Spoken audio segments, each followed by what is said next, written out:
every day there was a big roll story, virtually every day, because as I said, I was doing it through the Diana years, and all sorts of things were happening. As I said, there was, the Queen Mother was an iconic figure. There's always a story about her. Every member of the royal family had some sort of a controversy circling around them, other than the Queen.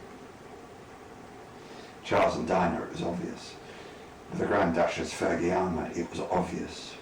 Well, there are other ones too, like when Princess Alexandra, who was a lovely lady, you know, always so nice to me, when her daughter Marina went off the rails and took up with this guy, totally unsuitable.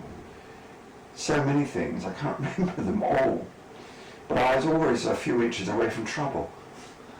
I had to, trying to preserve myself and keep myself out of trouble, at the same time having to write these things. You were on a roller coaster ride when Di appeared on the scene. I used to see her on average 3 times a week, and because there are lots of evening jobs. I mean, Diana was like the little girl with the curl in the middle of her forehead.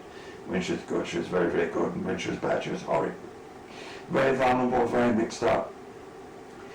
Wonderful public performer, cross between Mother Teresa and St. Bernadette of Lourdes. Incredible public performer, because everybody loved her, but they didn't see some of the other side. I mean, it was terrifying working for her. I mean, I wasn't working for her, but sometimes I felt as if I was. Yeah, it's a very difficult time. There are lots of memories of Diana, but one thing I particularly cherish was in Paris in 1989, and she was visiting, among many other things, the Paris branch of Marks and Sparks, and now closed. And I was standing outside in the doorway in the shop front of Marks and Sparks, and she was sitting in her car. I remember it so vividly. She had this long sort of black coat dress on with what looked like a white fur collar. And at that time, the Green Revolution was taking root, and the royal women had given up wearing fur, except for Princess Margaret, who refused to do it. And she's looking at me and stroking this white fur collar. And she was trying to get the window open. She obviously wanted to talk to me. She couldn't because it was security sealed. There was no sign of her copper. So she started to talk to me phonetically. And she kept stroking this white fur collar. And I got the word F, and I got the word K. And I thought, surely she's not telling me in the most robust Anglo-Saxon to go away. Then I finally got what she was trying to say, and the penny dropped. She was trying to tell me it was a fake. So she wasn't telling me to ... off at all. So, and off she drove, gave me the thumbs up, because knowing damn well I'd write the fact that she was wearing a fake collar. Did you find yourself between two stools? Because we often hear that Charles had his press, Di had her press. What line did you take with PA? A friend on each side, and how did you steer a course in between? Well, yeah. People might have thought that I had to sort of choose either Diana, the Diana camp, or the Charles camp. But I didn't. They got equal treatment. And Charles's stories were always entirely different. He was making quite newsworthy speeches, like the famous speech in the Mansion House when he likened Britain's architects to inflicting damage on London's skyline, even worse than Luftwaffe did in World War II. There were all sorts of speeches Charles made. Every speech Charles made in those days, they were quite very newsworthy. And he was doing lots of quite interesting things, architecture and all sorts of stuff. So yes, it was an entirely different form of reportage for Charles. Diana was doing the glam and Charles was doing the worthy. And Charles managed to always give you a story.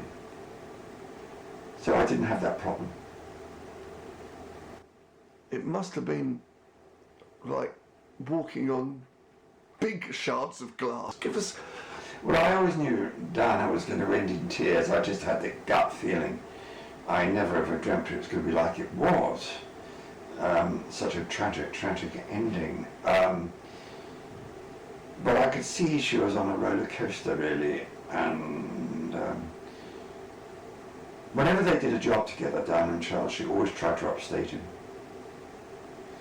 I remember in Australia once, and she was in this, both of them were jointly visiting this music school. And the Palace press office were wonderful. They always tried to provide a photo op. So Giles, who could play the cello, was playing the cello for the cameras. And Diana suddenly came in from the wings, sat down at the piano, and started playing a great lump of Rachmaninoff, the famous Rachmaninoff's piano concerto, which was the theme music for Brief Encounter, which became one of the world's great love songs. And she was completely eclipsing him, and she used to do this.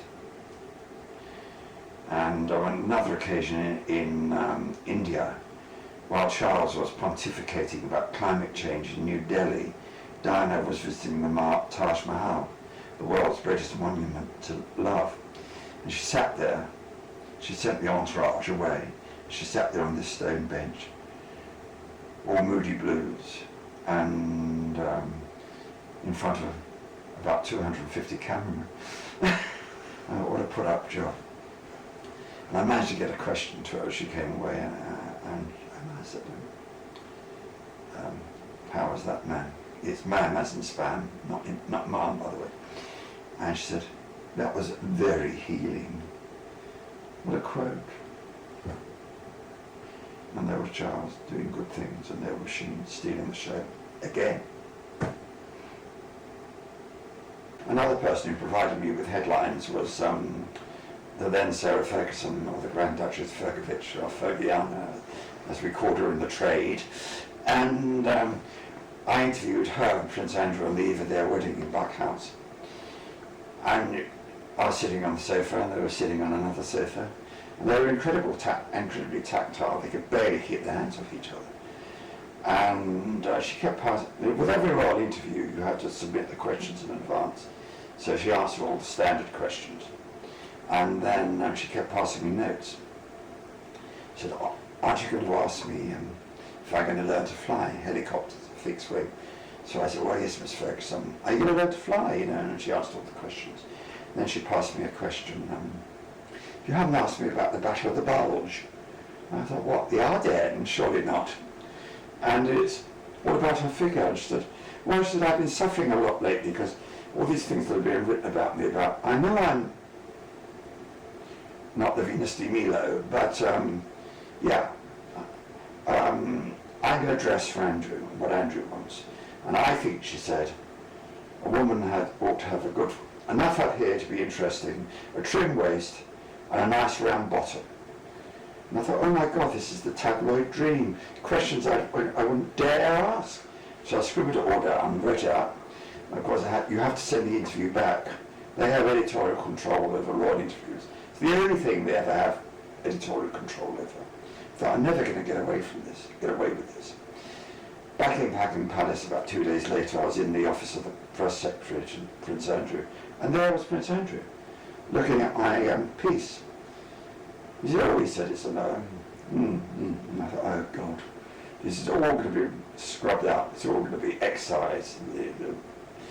The purple pencil is going to be put through this. See, there's only one thing wrong with your interview, he said.